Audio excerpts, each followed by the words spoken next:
Hello everyone, welcome to the third video of our first series on our YouTube channel where we are completing class 10 science syllabus. आज के video में हम discuss करेंगे अपने remaining two topics, they are corrosion and rancidity. Last topic से हमारे chapter के, उसके बाद हमारा पूरा चैप्टर खत्म हो जाएगा। तो शुरुआत करते हैं सबसे पहले, what is corrosion. Corrosion simple सी बात है, हमें पता है मेटल्स जो होते हैं उनकी कुछ प्रॉपर्टीज होती हैं, जैसे कि क्या, उनका जो सरफेस होता है वो शाइनी होता है, लस्ट्रस होता है, ठीक है। और उसके बाद अगर उस मेटल को हम एक एनवायरनमेंट में छोड़ दें जहां पर उसको एयर भी मिल रही है और मॉइस्चर भी मिल रही है, तो उसका जो सरफेस है, जो शाइनी लस्ट्रस हुआ करता था, वो सरफेस खराब हो जाएगा। इसी प्रोसेस को हम बोलते हैं कोरोजन। अब आपने एक टर्म सुना होगा विच इज रेनसिडिटी, रस्टिंग। रस्टिंग और कोरोजन दोनों अलग अलग चीजें नहीं है, बिल्कुल सेम चीजें हैं, बट एक नया नाम दे दिया है। बस सिंपल सी बात है। अगर कोरोजन का मतलब मैंने क्या बताया कि कोई भी मेटल सरफेस है, उस मेटल सरफेस को अगर एक्सपोजर मिल रहा है एयर का और मॉइस्चर का, यानी कि वाटर का, उस केस में जो मेटल की सरफेस है वो खराब हो जाएगी। यही चीज अगर आयरन के साथ होती है, मतलब अगर वो मेटल जो है वो आयरन है, तो हम उसको कोरोजन को एक नया नाम देते हैं which is called as rusting. Basically आपको तीन मेटल्स की कोरोजन पढ़नी है। First is iron, second one is copper and the third one is your silver. इसमें आपको जो कलर का ऑक्साइड बनता है, मतलब बेसिकली होता क्या है कि जब भी मेटल की सरफेस की कोरोजन होती है तो मेटल की सरफेस के ऊपर एक ऑक्साइड की लेयर बन जाती है। वो ऑक्साइड का जो लेयर होता है, उस मेटल के ऑक्साइड का जो लेयर होता है, उसका कलर क्या होता है आपको वो याद रखना है, और बेसिक रिएक्शन क्या होती है आपको वो याद रखना है। देखो, फर्स्ट रिएक्शन क्या है हमारे पास, आयरन। आयरन जो है, आयरन वही वाली बात है कि बेसिकली ऑक्सीजन और मॉइस्चर प्रेजेंट होना चाहिए। एयर में भी ऑक्सीजन के साथ रिएक्ट करता है मेटल, जिसकी वजह से जो ऑक्साइड की लेयर बनती है that is Fe2O3, that is ferric oxide dot XH2O। मतलब जितने वाटर का मॉलिक्यूल वो यूज करेगा, उतने ही वाटर के मॉलिक्यूल रस्ट में भी प्रेजेंट होंगे, ठीक है। कलर आपको याद रखना है। रस्ट का जो कलर होता है, हमने देखा भी है normal day to day life में, रस्टिंग बहुत आसानी से देखने को मिलती है। It is reddish brown in colour, right. इसके बाद नेक्स्ट इज कॉपर। कॉपर के ऊपर जो ऑक्साइड की लेयर बनती है, कॉपर का जब कोरोजन होता है तो उसके ऊपर जो लेयर बनती है it is green in colour. तो आपको ये चीज याद रखनी है। यहाँ पर आपको याद ये रखना है कि कॉपर हाइड्रोक्साइड भी बनता है और साथ में कॉपर कार्बोनेट भी बनता है। ये दोनों मिलकर के ग्रीन कलर देते हैं मेटल की सरफेस पर, विच इज कॉपर, जिसकी हम बात कर रहे हैं।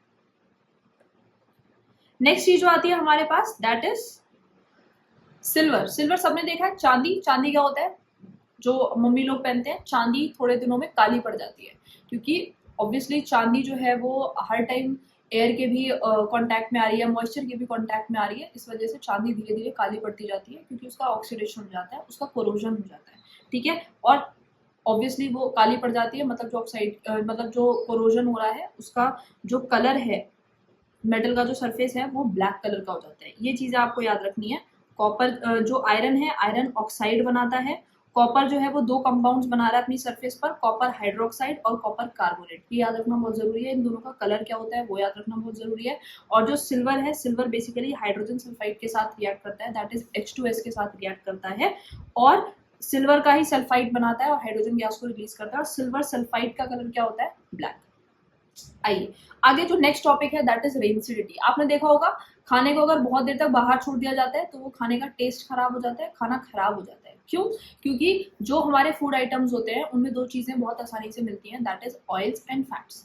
इन दोनों चीजों का जब एयर के कांटेक्ट में आने की वजह से ऑक्सीडेशन हो जाता है, that process is known as rancidity. इसकी वजह से फूड आइटम्स का जो टेस्ट है वो खराब हो जाता है। तो यहाँ बहुत सिंपल लिखा हुआ है मैंने कि changes in the taste of oils and fats due to their oxidation, ठीक है। और ये ऑयल्स एंड फैट्स कहाँ प्रेजेंट है, they are present in food. इसके बाद antioxidants are used to prevent rancidity. मैंने बताया ऑक्सीडेशन हो रहा है, किसका, फैट्स का और ऑयल्स का। अगर आप एंटीऑक्सीडेंट्स डाल दोगे तो वो ऑक्सीडेशन नहीं होगा, खाना खराब नहीं होगा। To slow down oxidation we can put food in airtight conditioner. अगर आप एयरटाइट कंडीशनर में रख दोगे तो फूड जो है वो एयर के एक्सपोजर में नहीं आएगा, उसको ऑक्सीजन नहीं मिलेगा, वो रेनसिडिटी कॉज नहीं होगी वहां पर और खाना खराब नहीं होगा। एक और चीज, आपने जो चिप्स के पैकेट्स देखे होंगे उनके अंदर एक गैस भरी रहती है, जिसकी वजह से वो पैकेट फुला हुआ रहता है और उसके अंदर चिप्स रहते हैं। पर वो जो चिप्स होते हैं उनकी शेल्फ लाइफ बहुत ज्यादा होती है, मतलब वो ज्यादा टाइम तक ऐसे ही रह सकते हैं, मतलब खराब नहीं होते महीनों महीनों तक चिप्स।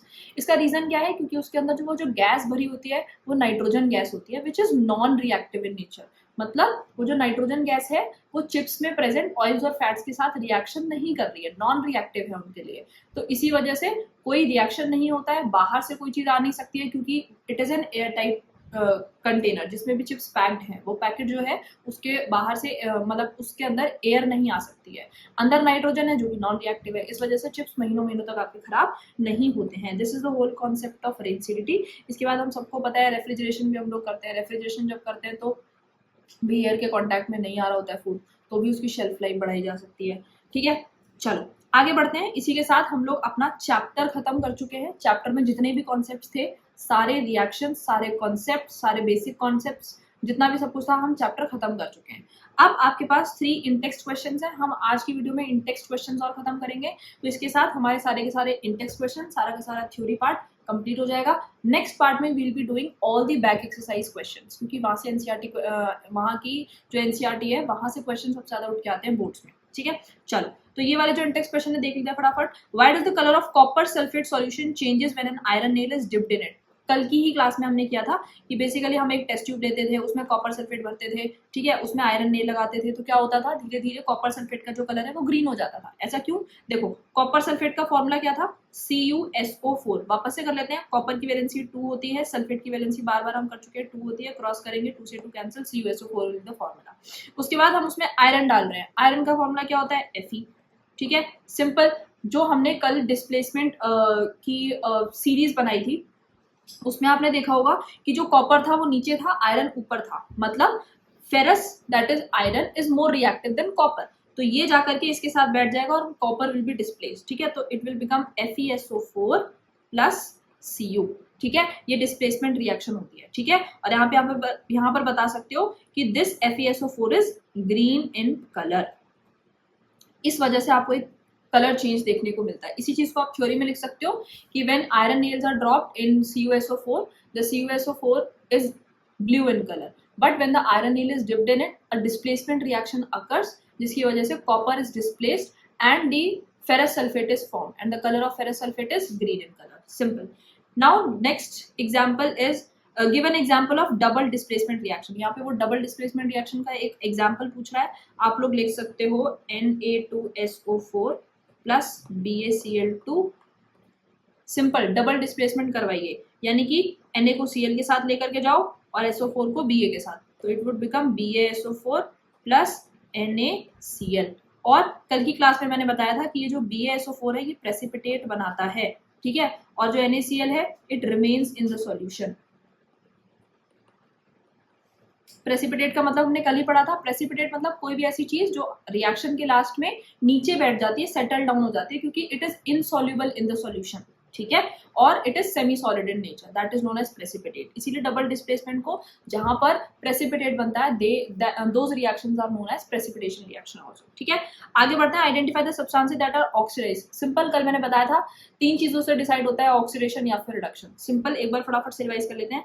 ऑक्सीडेशन हो रहा है तो क्या होता है, गेन ऑफ ऑक्सीजन, या फिर मैं कह सकती हूँ लॉस ऑफ हाइड्रोजन, कल की क्लास में हमने किया था, और या फिर लॉस ऑफ इलेक्ट्रॉन्स। ठीक है, इसी तरीके से रिडक्शन हो रहा है तो क्या होता था, या तो लॉस ऑफ ऑक्सीजन होना चाहिए, या फिर क्या होना चाहिए, गेन ऑफ हाइड्रोजन, और या फिर क्या होना चाहिए, गेन ऑफ इलेक्ट्रॉन्स। सिंपल। ठीक है, इसी के साथ अब यहाँ पर देखो बोल रहा है Na है plus O2 will give Na2O। यहाँ पर देखो Na के पास पहले ऑक्सीजन नहीं था, बट अब उसके पास ऑक्सीजन है, दैट मीन्स यहाँ पर क्या हुआ है, ऑक्सीडेशन। क्यों ऑक्सीडेशन, क्योंकि यहाँ पर हुआ है गेन ऑफ ऑक्सीजन। सिंपल। ठीक है, नेक्स्ट पार्ट पर आइए। नेक्स्ट पार्ट में वो बोल रहा है CuO plus H2 is giving you Cu plus H2O। बहुत सिंपल है, ये देखो यहाँ पर जो CuO है इसके पास ऑब्वियसली पहले ऑक्सीजन था, बट फिर वो Cu बन चुका है, मतलब यहाँ पर क्या हुआ है, loss of oxygen, and loss of oxygen को ही हम क्या कहते हैं, रिडक्शन। इसका मतलब CuO का क्या हुआ है, रिडक्शन। इसी के साथ H2 में ऑक्सीजन ऐड हुआ है, यानी कि यहाँ पर क्या हुआ है, गेन ऑफ ऑक्सीजन। और अगर गेन ऑफ ऑक्सीजन हुआ है तो सिंपल सी बात है, यहाँ पर ऑक्सीडेशन हुआ है। इसी के साथ हम सारे के सारे इंटेक्स्ट क्वेश्चंस, सारे के सारे टॉपिक्स खत्म कर चुके हैं, एंड नेक्स्ट वीडियो में हम लोग कर रहे होंगे सारे के सारे बैक एक्सरसाइज क्वेश्चंस। तो चैप्टर आज की वीडियो के साथ खत्म हो चुका है। Thank you so much for watching, bye bye.